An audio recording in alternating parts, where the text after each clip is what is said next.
नमस्कार दोस्तों, स्वागत है आपका आपके अपने चैनल शिक्षा की ज्योति ऑल क्लासेस पर। वीडियो शुरू करने से पहले मैं आपको थोड़ी सी जानकारी देना चाहती हूँ। इस चैनल पर आपको टीचिंग एग्ज़ाम से रिलेटेड बहुत कुछ पढ़ने को मिलेगा, चाहे फर्स्ट ग्रेड हो, सेकंड ग्रेड हो। उसमें आपको कंप्लीट हिंदी करवाई जाएगी, ग्रामर से लेकर हिंदी साहित्य तक, और SST जिसमें हिस्ट्री बहुत अच्छे तरीके से करवाई जाएगी। तो आप चैनल को सब्सक्राइब करना बिल्कुल भी मत भूलिएगा। तो अब शुरू करते हैं हम आंसर की। जो 23 जुलाई को रीट का पेपर हुआ, उसमें सेकंड शिफ्ट में लेवल सेकंड में सेकंड भाषा पंजाबी की हम आंसर की करने वाले हैं। तो सब तो पहला प्रश्न है जी, अधपा खिचड़ी चुआरे ते रसोई अखाण का सही अर्थ पूछा गया है। ਇਹਦਾ जो सही अर्थ होगा, ਜਦੋਂ ਕਿਸੇ ਦੇ ਹੱਥ ਪੱਲੇ ਥੋੜਾ ਹੋਵੇ ਪਰ ਦੱਸੇ ਬਹੁਤ। ਇਹਦਾ सही आंसर होगा सी। तुसी अपने प्रश्न मैच करते चलो। अगला प्रश्न है जी, पंजाबी दे पिछले स्वर किहड़े हन। पंजाबी दे पिछले स्वर पूछे गए ने, उन्हां विच जो सही आंसर अपना होगा वो होगा बी, क्योंकि जो पंजाबी दे पिछले स्वर हैगे आ वो ऊड़े नाल रिलेटेड हुंदे हन। इस तो बाद पहला ए हुंदा है, फिर ए ते फिर ए, तीन जिहड़े है ये पंजाबी दे पिछले स्वर मन्ने जाते हैं। A option they which second तो शुरू किया है, ये हो नहीं सकता, इस करके इहदा जो सही आंसर होगा बी। तुसीं आराम नाल बी ला सकते हो। अगे प्रश्न है जी, मेरे पिता जी ने व्यापार विच डैश तो बाद सुख दा साह लिया। ये आपां पूरा करना ढुकवां मुहावरा लैके, जो इहदा सही आंसर होगा पैर जम्मण तो बाद सुख दा साह लिया। तो इहदा सही आंसर हो गया डी। अगला प्रश्न है जी, डकवां व्यंजन पूछा गया है। डकवां व्यंजन, जो डकवें व्यंजन होंदे हन वो सारे वर्गां दे, जिवें कै वर्ग चै वर्ग हो गया, उहदे पहले दूजे ते तीजे वर्ण हुंदे हन। ये तो आपां कट कर दिंदे हां क्योंकि ये चौथा ते पंजवां है। रह गए बब्बा ते यईया। ठीक है, इहदे विच जो जईया है अंतिम वर्ग का आ जाता है, इस करके जो इसका सही आंसर होगा वो होगा ए। अगला प्रश्न है जी, बल्ले उन्हें कितनी उच्ची छाल मारी। उपरोक्त वाक का प्रकार पूछा है। इसका जो प्रकार है जी ये विस्मयवाचक वाक है। इसका सही आंसर होगा सी। अगला प्रश्न है जी, डैश काफ़ी दी जिंद जान है।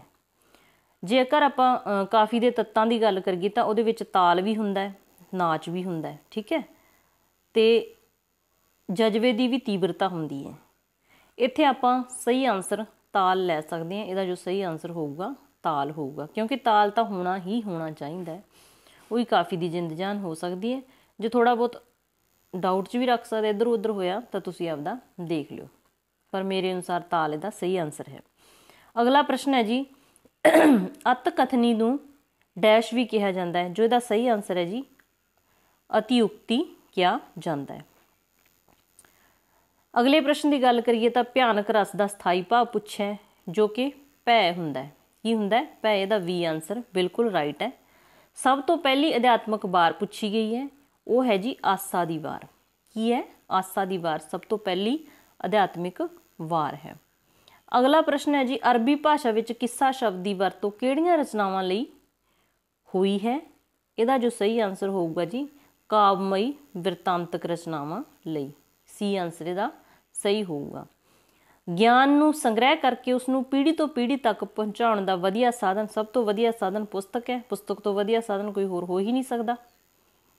अगे है जी, जदों अध्यापक बालक की रुचि सुभाव वातावरण ते योग्यता नूं केंद्र विच रख के भाषा सिखाउंदा है ते बच्चे वधेरे आनंदित हो के सीखते हैं, तो वो किहड़े सिक्ख्या सिद्धांत की वरतों कर रहा है।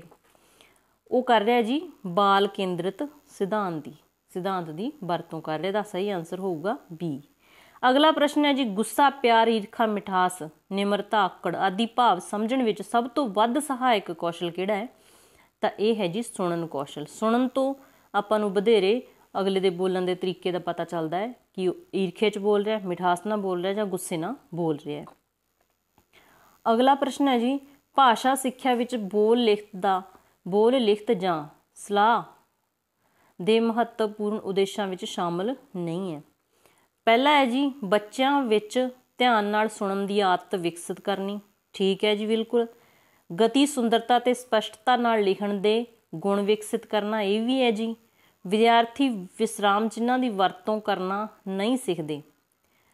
अगे है जी, बच्चे दे कन्न, अख ते हत्थ इकट्ठे क्रियाशील रहिंदे, ये भी बिल्कुल राइट है। तो इहदा जो आंसर होऊगा किहड़ा शामिल नहीं, सी शामिल नहीं। इहदा सही आंसर सी ला सकते हो। अगला प्रश्न है जी, हेठ लिखे कथन किस सिक्ख्या शास्त्री दे है। सॉरी बच्चों, इहदा आंसर मैनूं बिल्कुल भी पता नहीं, तो मैं गलत बिल्कुल भी दसना नहीं चाहती। ਜਦੋਂ ਮੈਨੂੰ पता लगू मैं ਤੁਹਾਨੂੰ मैसेज करके जरूर दस देवांगी। ਅੱਗੇ है जी, भाषा अध्यापन ਸਮੇਂ ਜੇਕਰ ਵਿਦਿਆਰਥੀਆਂ ਨੂੰ ਤਤਸਮ ਸ਼ਬਦ ਪੜ੍ਹਾਉਂਦੇ ਹਨ ਤਾਂ ਉਹਨਾਂ ਨੂੰ ਪਹਿਲਾਂ ਤੋਂ ਹੀ ਜਾਣੂ ਸ਼ਬਦਾਂ ਹੱਥ, ਕੰਨ, ਅੱਖ, ਦੁੱਧ ਆਦਿ ਨੂੰ ਆਧਾਰ ਬਣਾਉਣਾ ਚਾਹੀਦਾ। ਇਹਦੇ ਵਿੱਚ ਪੁੱਛਿਆ ਇਹ ਉਦਾਹਰਣ ਕਿਸ ਭਾਸ਼ਾ ਸੂਤਰ ਵੱਲ ਸੰਕੇਤ ਕਰਦਾ ਹੈ, ਤਾਂ ਇਹ ਜਾਣ ਤੋਂ ਅਣਜਾਣ। ਇਹ आंसर इहदा ए बिल्कुल राइट है जी, जान तो अणजान। अगला है जी, चार्ट की किस्म नहीं है। किहड़ी चार्ट की किस्म नहीं है? तत्थ चार्ट हुंदे है, संगठनकारी हुंदे है, ग्राफ हुंदे है, ते ब्रांडेड चार्ट नहीं हुंदे। जो इहदा सही आंसर होऊगा बी होऊगा। अगला प्रश्न है जी, प्रश्नां दी भाषा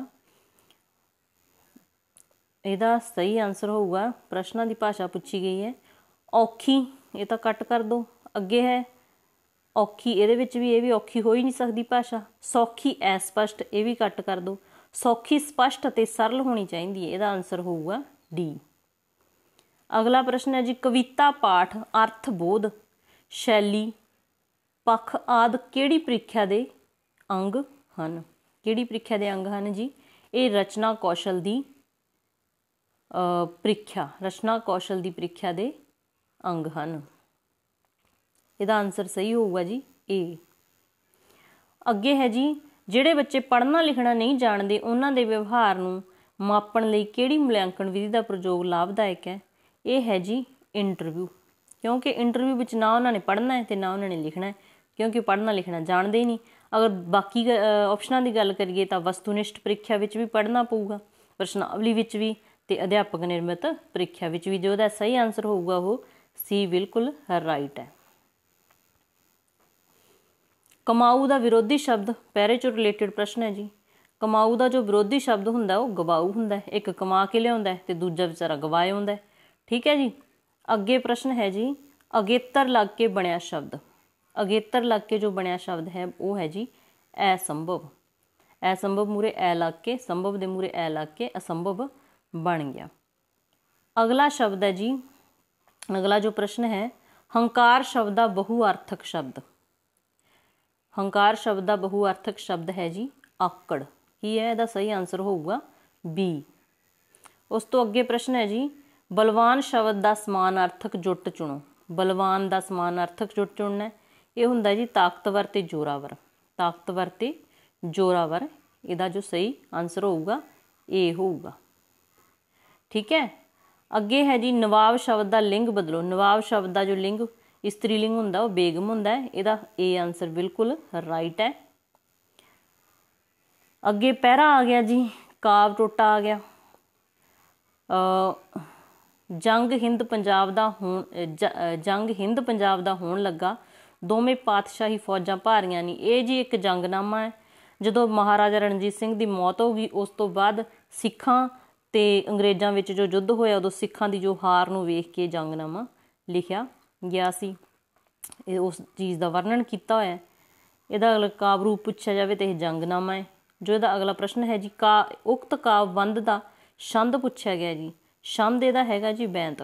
बैंत छंद की वरतों हुई है। अगे है उक्त कावबंध का रस पूछा गया। रस है जी करुण, करुणा रस। सी आंसर बिल्कुल राइट है, ये करुणा रस है।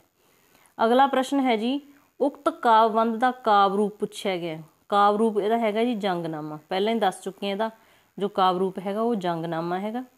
अगे प्रश्न है जी, तेगा शब्द का अर्थ पूछा गया है। तेगा का अर्थ 90% किरपाना है, बाकी थोड़ा बहुत इधर उधर होया तो मैं थोड़ा मैसेज करके जरूर दसांगी। अगला प्रश्न है जी, हाथी डिगदे सने अंबारियां नहीं ਤੁਕ ਵਿੱਚ ਆਏ ਸ਼ਬਦ ਅੰਬਾਰੀਆਂ ਦਾ ਢੁਕਵਾਂ ਅਰਥ ਪੁੱਛਿਆ ਗਿਆ। ਇਹਦਾ ਢੁਕਵਾਂ ਅਰਥ ਹੋਊਗਾ ਜੀ ਹੌਦੇ। ਕੀ ਹੈ? ਢੁਕਵਾਂ ਅਰਥ ਹੈਗਾ ਹੌਦੇ। ਡੀ ਆਂਸਰ ਬਿਲਕੁਲ ਰਾਈਟ ਹੈ। ਇਹ ਹਾਥੀ ਜਦੋਂ ਜੰਗ 'ਚ ਲੜਦੇ ਉਹਨਾਂ ਦੇ ਉੱਪਰ ਪਾਣੀ ਵਗੈਰਾ ਰੱਖਿਆ ਹੁੰਦਾ ਉਹਨੂੰ ਹੌਦੇ ਕਹਿੰਦੇ ਆ, ਉਹ ਨਾਲੇ ਡਿੱਗ ਪੈਂਦੇ, ਇਹ ਕਿਹਾ ਗਿਆ। ਤਾਂ ਇਹ ਸੀ ਜੀ ਆਪਣੇ 30 ਪ੍ਰਸ਼ਨ ਪੰਜਾਬੀ ਦੇ।